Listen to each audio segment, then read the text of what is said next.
नमस्कार, जोहर। स्वागत करता हूं आप सभी का आपके अपने YouTube चैनल आज़ाद जेपीएससी अकेडमी पर। ये झारखंड गजट है और इस गजट में प्रकाशित हुआ है फायर स्टेशन ऑफिसर सीधी भर्ती को लेके जो बातें हैं वो। फायर स्टेशन ऑफिसर ये किस विभाग के तहत आता है, फायर स्टेशन ऑफिसर की योग्यता क्या होगी, ये सीधी भर्ती है और सीधी भर्ती के लिए कुछ नियमों में बदलाव किए गए हैं। सिलेक्शन प्रोसेस क्या होगा, सैलरी क्या होगी, साथ ही साथ जो फायर स्टेशन ऑफिसर है वो ग्रुप बी में आएगा या सी में, और ये किसके समतुल्य है। जब भी मैं बात करूं तो चलिए वीडियो में बताता हूं आपको। देखिए यहाँ पे डेट 23 सितंबर 2022, ये आता है डिपार्टमेंट, इसका है गृह कारा एवं आपदा प्रबंधन विभाग। गृह कारा एवं आपदा प्रबंधन विभाग जब भी मैं नाम लूँ, इसमें जो पोस्ट आते हैं आमतौर पे अमूमन आपने देखा होगा डिफेंस वाले आते हैं। अमूमन मैं ऐसा नहीं बोल रहा हूँ कि जैसे कारा जेल में जेल पुलिस वगैरह हो गया, ये बेल टोपी की नौकरी होती है। आपदा प्रबंधन विभाग में कहीं कहीं सिविलियन ड्रेस में रखा जाता है। और आपको पता है कि गृह कारा और आपदा विभाग गृह मंत्रालय के तहत, या यूँ कहें कि गृह विभाग के तहत जितने भी पुलिसकर्मी हैं, ऑफिसर्स हैं, वो सारे आते हैं। यहाँ पे देखिए, अब जो मेन बातें हैं वो मैं आपको बताऊंगा। भारतीय संविधान के अनुच्छेद 309 के परंतु के अधीन ये देखिए यहाँ पे झारखंड के राज्यपाल एतद द्वारा झारखंड अग्निशमन सेवा के अवर सेवा संवर्ग नियुक्ति, प्रोन्नति एवं अन्य सेवा शर्तें नियमावली 2011 में बना था। नियमावली 2011 में संशोधन हेतु निम्नांकित नियमावली बनाते हैं। अब ये नियमावली क्या है यहाँ पे दिखाता हूँ। संक्षिप्त नाम विस्तार एवं प्रारंभ, संक्षिप्त नाम विस्तार एवं प्रारंभ। यह संशोधन झारखंड अग्निशमन सेवा के अवर सेवा संवर्ग, यहाँ पे क्या लिखा है, अवर सेवा संवर्ग, और मैं आपको बता दूं ये आएगा ग्रुप बी में और ये नॉन गजेटेड होगा। ये पोस्ट कैसा होगा, नॉन गजेटेड, और ये जस्ट एसआई के समतुल्य होगा। झारखंड में जो दरोगा है ना, उनके समतुल्य माना जाएगा। तो यह संशोधन झारखंड अग्निशमन सेवा के अवर सेवा संवर्ग नियुक्ति, प्रोन्नति एवं अन्य सेवा शर्तें द्वितीय संशोधन नियमावली 2022 कही जाएगी। इसका विस्तार संपूर्ण झारखंड राज्य में होगा। यह अधिसूचना निर्गत होने की तिथि से प्रभावित होगी। नियमावली 2011 के खंड 3 नियम 9 को निम्न रूप में प्रतिस्थापित किया जाता है। ये देखिए, अभ्यर्थियों की अनुशंसा। अब यहाँ पे ध्यान दीजिए, मेन बात क्या है। आयोग या भर्ती बोर्ड द्वारा उम्मीदवारों के लिखित एवं शारीरिक परीक्षा में प्राप्त अंक के आधार पर समेकित रूप से एक कोटिवार मेधा सूची तैयार करेगी।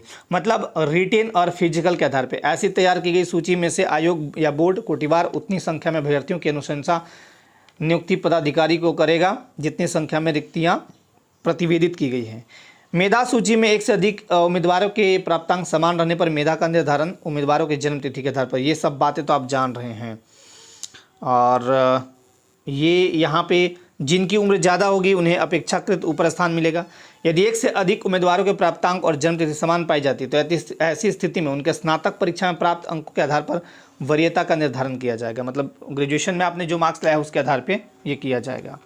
नियमावली 4 को प्रतिस्थापित, नियमावली के खंड 4 नियम 13 ग को निम्न रूप में प्रतिस्थापित किया जाता है। प्रोन्नति द्वारा भर्ती, ये सब छोड़ दीजिए। अब ये देखिए, नियमावली के अनुसूची 2 क्रमांक 1 को निम्न रूप में प्रतिस्थापित किया जाता है। फायर स्टेशन ऑफिसर, ये संवर्ग अलिपिकीय, मतलब लिपिक नहीं है ये, के पद पर सीधी भर्ती नियम। लिपिक का मतलब जैसे टाइपिंग वाइपिंग जो है ना, वो नहीं है, और ये अलिपिकीय है। और इनका योग्यता क्या है, अनिवार्य योग्यता। तो देखिए, अनिवार्य योग्यता में यही रखा गया है कि आप आवेदन प्राप्त होने की अंतिम तिथि तक केंद्र सरकार या राज्य सरकार द्वारा स्थापित संस्था या मान्यता प्राप्त विश्वविद्यालय से विज्ञान स्नातक उत्तीर्ण, यानी आप साइंस में, यानी आप बीएससी हैं तभी इस फॉर्म को आप भर पाएंगे। यानी बीएससी के जितने भी कैंडिडेट हैं उनके लिए ये इंपॉर्टेंट है। और अभी जो कोर्ट केस चल रहा है उसको लेके भी ये लिखी जाएगी, जो लिखा जाता है कॉलम नंबर 20-21 में। मैट्रिक 10वीं कक्षा और इंटरमीडिएट झारखंड से होना चाहिए और स्थानीय रीति रिवाज, भाषा एवं परिवेश का ज्ञान होना अनिवार्य है। ये बातें हैं। बट अगर आप BC1 2 SC ST या EWS में हैं तो ये आपके लिए ज़रूरी नहीं है। अब इसके अतिरिक्त भारी वाहन चलाने के लिए वैध लाइसेंस धारक या अथवा मतलब या हल्का वाहन चलाने के लिए वैध लाइसेंस धारक हो, लेकिन नियुक्ति के उपरांत, नियुक्ति जब आपकी हो जाएगी तो अभ्यर्थी को 1 वर्ष के भीतर भारी वाहन चलाने का वैध लाइसेंस प्राप्त कर अग्निशमन सेवा मुख्यालय झारखंड रांची को जमा करना होगा। अगर आप नहीं जमा करेंगे तो आपको फिर हटा दिया जाएगा। आप देखिए, फायर स्टेशन ऑफिसर के पद पर ये देखिए, और नियुक्ति के 2 वर्ष के अंदर राष्ट्रीय अग्निशमन सेवा महाविद्यालय नागपुर से स्टेशन अधिकारी कोर्स का प्रशिक्षण, मतलब ट्रेनिंग आपको नागपुर में दी जाएगी।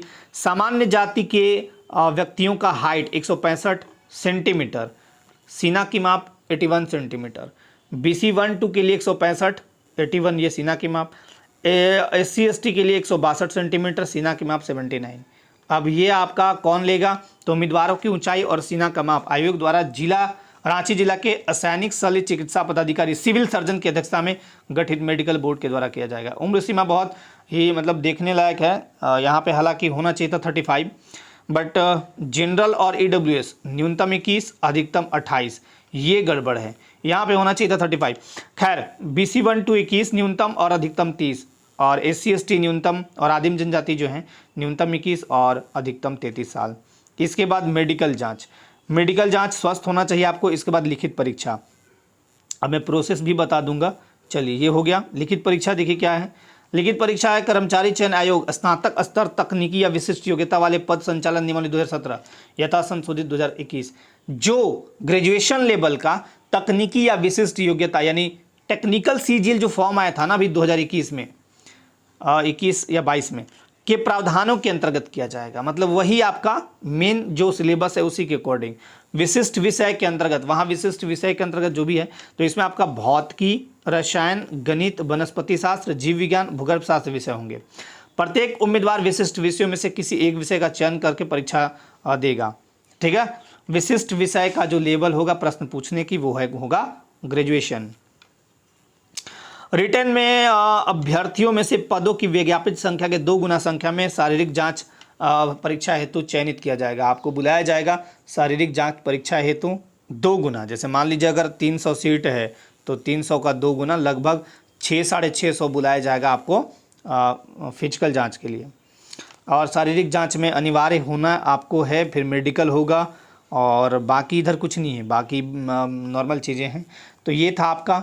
सैलरी लगभग वही जो SI को मिलता है ना, अभी SI को जो मिलने वाली सैलरी है वही आपको लगभग सैलरी मिलेगी शुरुआती दौर में। आपका ग्रेड पे और पे इसके लिए सब बता दूंगा कभी डिटेल में, बट ये है कि आपको लगभग 40 से 45 हज़ार रुपये शुरुआती टर्म में आपको मिलेगा ही मिलेगा, इतना पैसा आपको मिलेगा।